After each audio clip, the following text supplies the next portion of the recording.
Hey guys, what the heck is going on? Sam here. So coming at y'all today with another video for the 101 Go Deck segment that we have been doing on this channel. Today I'm going to be showing you guys the IBK control deck. Now this is a deck that stands for Iron Blacksmith Kitetsu Control.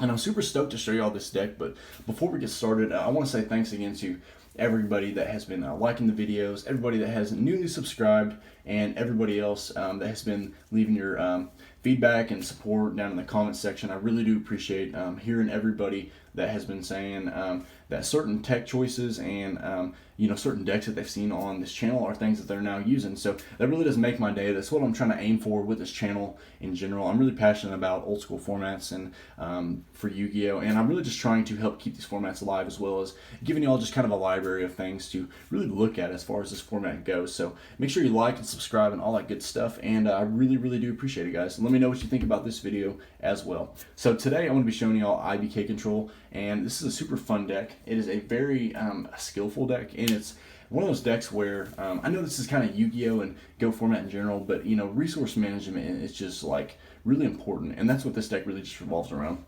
And this deck also revolves around all of these things, and it revolves around having patience.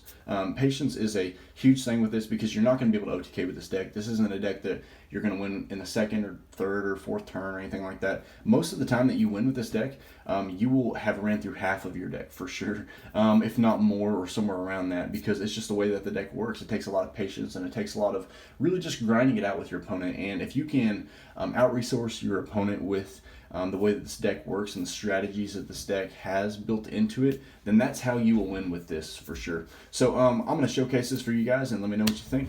So this is Kitetsu. Kitetsu, you play 3 copies of him. He can add an equip spell from your deck to your hand. And now, people don't play him in the main in a whole lot of decks because outside of things like Premature and Snatch Steal, all of the other equip spells are really just kind of like halfway good in certain scenarios. Not that certain cards aren't really great, but Premature and Snatch Steal really just are great like 99.9% of the time that you can get them. So that's why you really don't play this guy in the main in most cases. So this card's really cool, and whenever I go to build a deck for GOAT format or Yu-Gi-Oh! In general, I have a lot of cards that I'm like, okay, this card would be really cool. I'm gonna try to put something together with this card.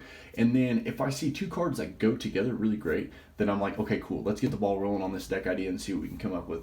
And that's where I came up with the idea for these 2 together. Now this deck is really fun, and this deck, man, guys, this is just, I cannot express how much patience you have to work a deck like this.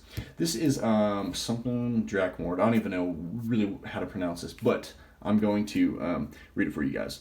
The equipped monster cannot attack. Destroy the equipped monster at the end of the controller's second turn after this card is activated. At that time, this card is returned to the owner's hand. So this, in theory, is a +1, because if you can destroy your opponent's monster with this, then this card can go back to your hand. But if your opponent ends up destroying this card with something like Heavy Storm, MST, Dust Tornado, something like that, then it ends up being a 1-for-1. And if you've watched any of my other videos, you know that 1-for-1s are totally okay, because if you build a deck that allows you to plus, then in the long run you should be able to out-resource and out-grind your opponent. So that's really where this whole entire strategy comes from, and that's the whole idea of the deck. And what I decided to build the deck around was the fact that you could search a +1 out of your deck potentially. So yeah, this is a really cool idea that I just kind of ran with probably a couple months ago, and I've just been kind of working on it here recently. So now to search the Kitetsu, you think that you'd be able to play Rhoda, but it's not a warrior, it's a beast warrior, so we can't play Rhoda to search it, but we can play UFO Turtle. UFO Turtle is one of your main beaters, it's one of your main pokers, it's one of your main floaters of the whole entire deck. This card is really cool, and what's really cool about this card is usually with field floaters, Tomatoes and Shining Angels and stuff, those are the main ones that people use. So this card doesn't have a whole lot of room to shine, but I thought it was really cool to put in a deck like this. So UFO Turtle is really cool. It's got 1400 attack, and like all the other ones, it special summons a fire monster based on attack. So it can be a copy of itself, or it can be Kitetsu.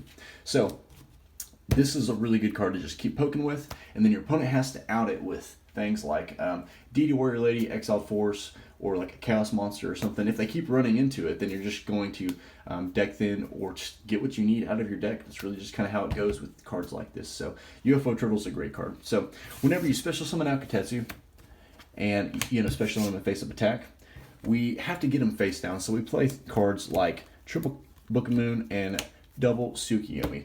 Now these cards obviously can flip Katetsu face down so that you can utilize his effect again. Now Book of Moon can be just kind of more or less a 1-for-1, because if you flip him face down, then your opponent has to out him with something like Knock or Exile Force or something like that, and then you will end up going 1-for-1 with your opponent, or if they run over it, then it will float a card back to your hand. So Book of Moon is just a really good, just a break-even card, but you can plus if you're poking with monsters, and then they try to activate something like, Ring of Destruction or Mirror Force or something, and then you end up flipping them face down, and then your opponent has to out them again. So that's really kind of like why you want to play, 3 Book of Moons.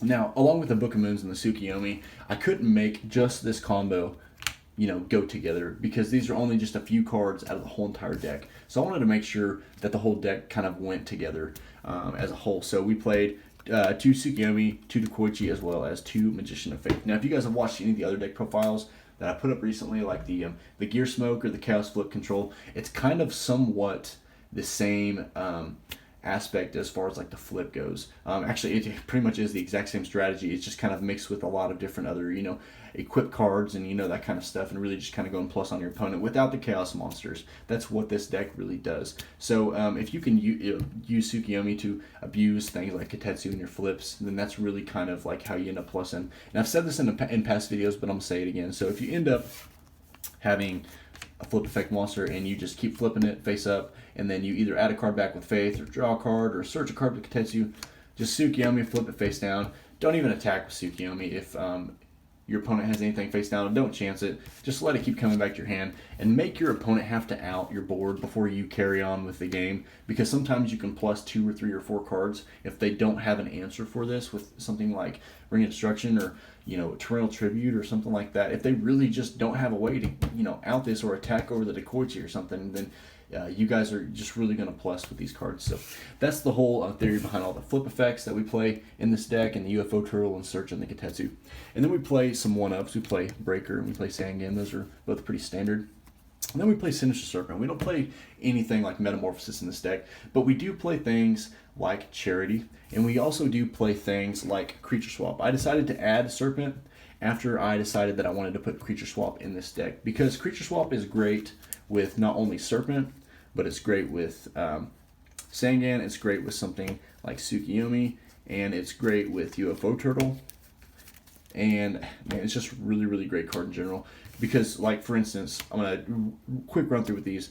Serpent will end up going to your grave if you end up giving it to your opponent, then you get it back. Sangan will go to your grave if you end up giving it to your opponent, then you'll search. Tsukiyomi will end up staying face up on the field in most occasions, and then it ends up going back to your hand.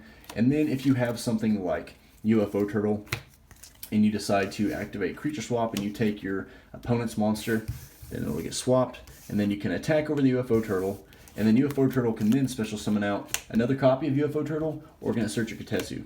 So Creature Swap pretty much just became a non-equipped Snatch Steal in general. You just stole your opponent's monster, and they have to out it, or they can't get it back just by destroying it as an equip. So it's a really cool concept, and I really, really do like Creature Swap for that aspect of it, and the fact that you're playing multiple UFO Turtles, you can help just cycle through them, and you have things that will keep reoccurring like Tsukiyomi and the Sinister Serpent. That made it to where Creature Swap was just that more live in general for this deck. So that is it for all the monsters. Now we're going to get into the spells. Last thing I want to point out, just poke where you can. None of your monsters really have like high attack. The funny thing is I'm pretty sure Breaker has more attack than any other monster in the deck. So make sure you're poking with things like UFO Turtle. Poke with your flips, and then chain Book of Moon if they try to destroy them, and then poke with just really whatever you can. That's how you win with this deck.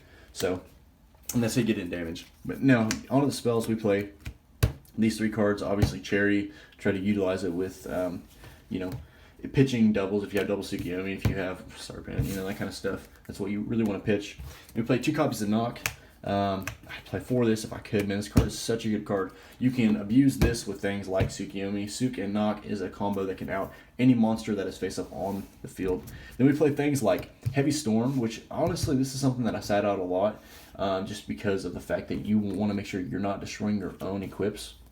Then we play Premature Burial and Stash Steal, and these are 2 cards that are actually searchable by Katetsu, which is just really, really just broken, honestly. Then we play 1 copy of MST.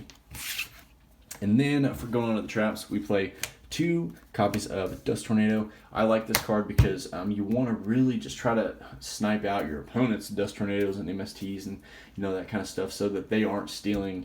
Or I'm sorry, so that you can end up going a +1 with that Drakmord equipped spell card. And then we play kind of just standard stuff called Haunted, Ring of Destruction, and Mirror Force. And then the tech that I play, one of the techs that I play for this deck is Mind Crush. Mind Crush is a cool card.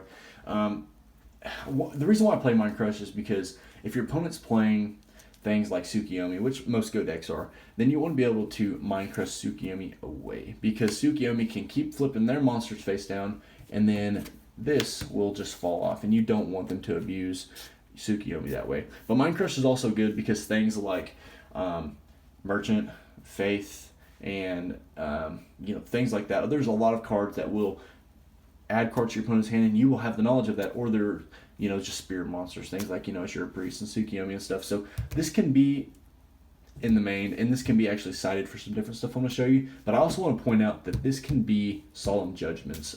It's just kind of like player preference. I'm back and forth between this being Mind Crush and then this being Solemn Judgment, because you really want the Solemn Judgments for whenever they activate Knock on things like Katetsu. And yeah, so keep in mind that these can be 3 Solemn Judgments, just really whatever you prefer.